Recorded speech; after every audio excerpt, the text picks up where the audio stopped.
Welcome to Larry the Alchemist, and on today's episode, let's discuss the first Tesla album, Mechanical Resonance, released in 1986 on Geffen Records. I've always liked the inner sleeve on this. I think that looks pretty cool. It's got a little biography and the credits on the back. Tesla is an interesting band. I did a video a while back that I called something like bands unfairly labeled as hair metal bands, and if I didn't put Tesla in that video, they should have been.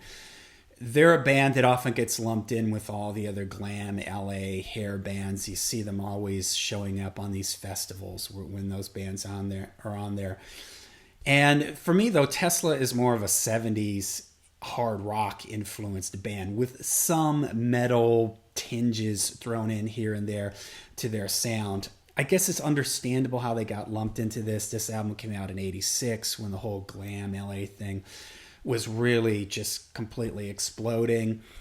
They're not even from the LA area. They're from Sacramento. They certainly didn't dress like that. I mean, they've got a little kind of here, but they were mostly a jeans and t-shirt, long straight hair type of band. And it's funny when I think of these guys, and as I was getting ready for this video, when I think of the big bands from that scene, that glam LA hard rock MTV metal type of scene of the early to mid 80s, I don't really think of Tesla first as being one of the big bands, but they had a ton of multi hits and multi-platinum they sold a ton of records. They had a bunch of hits, probably like with when they started doing the acoustic stuff with Signs, the 5-man acoustic jam. That's when they were probably at their most popular, their peak. But usually, I think the reason why I don't think of them right away is because in the back of my mind, I kind of don't fit them into that LA glam type scene. Also, they didn't really have any controversy around them. They weren't a tabloid band like Motley Crue, for instance, who were always making headlines for being outrageous. They didn't look crazy like Twisted Sister. They didn't really have a genre-defining video like, let's say, Rat, Round and Round.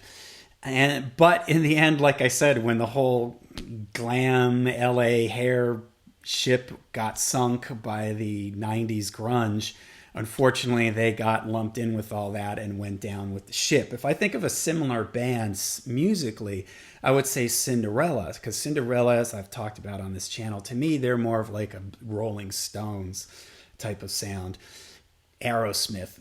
But Cinderella, at least early on, fully embraced the whole glam thing, the bright colors and the scarves and all that kind of stuff. As it stands, this is a great album. This is probably this is my favorite album from them, probably because, in my opinion, it's their heaviest. I haven't listened to every single thing they've done. I only really am familiar with like the first 3 or 4 albums. But there's some pretty heavy stuff on here. Coming At You Live is a great upbeat hard rockin' number. Modern Day Cowboy, that one's great. I love that little guitar line right at the beginning. For me, like the metal in this band is from the guitars. Frank Hannon and Tommy Skeoch. It's kind of their sound, and even though they're blues based, they do some stuff that's kind of shreddy and fast and technical and stuff. So like Modern Day Cowboy, love that little quick little opening riff, and the main riff in the song is great. There is some stuff that has a little bit of a darker feel to it, like Changes, the verse in Changes, I think has that vibe. The last song on the record, Before My Eyes, is kind of moody. I really like the last song on side 1, We're No Good Together. Real 70s bluesy. Jeff Keith gets to show off his lead vocals in that one. Jeff Keith, one of these guys that has that sort of raspy, whiskey-soaked type of voice, but he has tons of range. The production on this record is really, really good. It's got a classic for me, sort of early, mid-80s. Doesn't sound dated to me. Everything's real punchy and really clear. What else is on here that's cool? Easy Come, Easy Go. That's got a great chorus. The opening song, Getting Better. I love that opening to that. The picked guitar and Jeff singing kind of lowering his range. And then we're getting better every day. And then the whole band kicks in. I think that's great. I love that riff. Too Late to Love has got a pretty catchy chorus. Did I mention Little Susie? I don't really like that. Didn't realize that was a cover until I started doing the research for this video, but it's just a little too sing-songy for me. But overall, I think this is a really great record. It's got enough 70s influence for me, yet enough metal kind of sprinkled in there that makes me really enjoy it. So, all right, let me know what you guys think of Tesla Mechanical Resonance. For the longest time, I thought this album was called Mechanical Renaissance.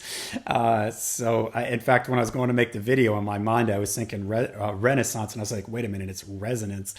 So let me know what you guys think of this album. Let me know what you think of Tesla in general. Do you think that they're underrated and sort of get overlooked? Do you think they're unfairly labeled as a glam type band? Let me know in the comments down below. Hit like and subscribe. Till we see you again, make sure you stay heavy, stay metal.